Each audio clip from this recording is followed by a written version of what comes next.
Introduction au texte de l'Évangile du 24 août 2025, Luc 13, versets 22 à 30. André Gide, dans son ouvrage intitulé La porte étroite, a tenté de décrire le drame intérieur d'âmes partagées entre l'appel de la grâce et l'attrait du monde. Ce titre, emprunté directement à l'Évangile, exprime bien l'enjeu de notre texte du jour. Efforcez-vous d'entrer par la porte étroite. Luc 13, verset 24.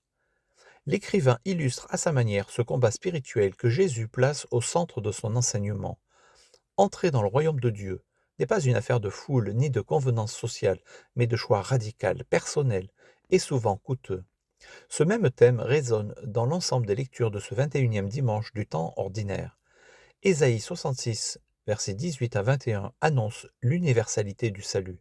Dieu vient rassembler toutes les nations. Le psaume 116 reprend cette note en invitant tous les peuples à louer le Seigneur. L'Épître aux Hébreux 12, 5 à 13 rappelle que cette vocation universelle n'exclut pas la rigueur. Le Père aime ses enfants en les corrigeant, afin de produire en eux un fruit de paix et de justice. Et l'Évangile selon Luc resserre encore l'exigence. Beaucoup chercheront à entrer et n'y parviendront pas. Le paradoxe du petit nombre. C'est là le grand paradoxe. Dieu appelle largement, mais la porte reste étroite. Origène, dans son commentaire sur Matthieu, souligne: Dieu ne ferme pas la porte, mais c'est notre paresse qui nous empêche de nous y introduire. Chrysostome ajoute: Il n'y a pas d'injustice en Dieu, mais l'indifférence et la mollesse des hommes font qu'il demeure dehors. Ainsi, ce n'est pas le manque d'appelés qui limite le royaume, mais la résistance des cœurs. Les réformateurs ont fortement insisté sur ce point. Luther rappelle que la justification est gratuite, mais elle n'est pas bon marché. La grâce est offerte, mais elle exige une mort au vieil homme. Calvin, commentant ce passage, écrit: Le Christ n'exhorte pas simplement à entrer, mais à lutter, à combattre. Car la voie qui mène à la vie est ardue, et rares sont ceux qui persévèrent jusqu'au bout. La radicalité de l'Évangile face au monde. Cet appel de Jésus prend une résonance particulière dans notre monde, marqué par le matérialisme, le consumérisme et une forme d'athéisme pratique. Les hommes vivent comme si Dieu n'existait pas. Tout semble possible, tout est relatif, et la morale se dissout dans un pluralisme qui nie l'existence d'une norme transcendante. Or, l'Évangile affirme exactement le contraire. Il y a une norme, la loi de Dieu, devant laquelle l'homme n'est pas autonome, mais théonome.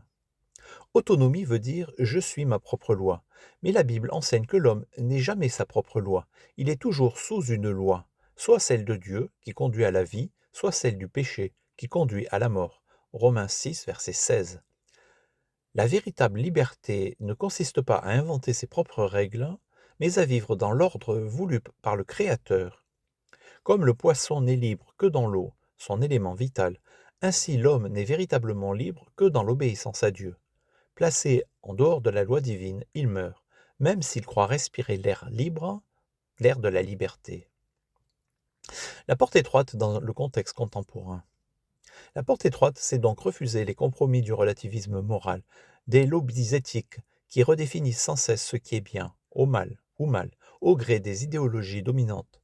C'est choisir l'évangile dans son exigence radicale, plutôt que la facilité de l'opinion commune. C'est accepter la correction de Dieu comme un signe d'amour, et non comme un fardeau. C'est répondre à l'appel universel de l'Évangile en marchant sur un chemin qui n'est pas large et confortable, mais resserré, exigeant, et pourtant porteur de la vraie joie. Conclusion. Ainsi, le message de ce dimanche nous met devant un choix radical. La porte du royaume est ouverte, mais elle est étroite. Il faut y entrer avec humilité, dépouillé de soi-même, et décider à marcher selon la loi de Dieu.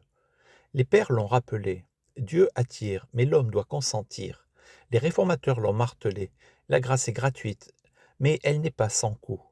Et aujourd'hui encore, alors que la culture ambiante exalte l'autonomie et le confort, l'Évangile nous rappelle que la vraie liberté est théonomie, vivre sous le règne et la loi de Dieu, comme des enfants corrigés mais aimés, héritiers d'un royaume qui ne passe pas.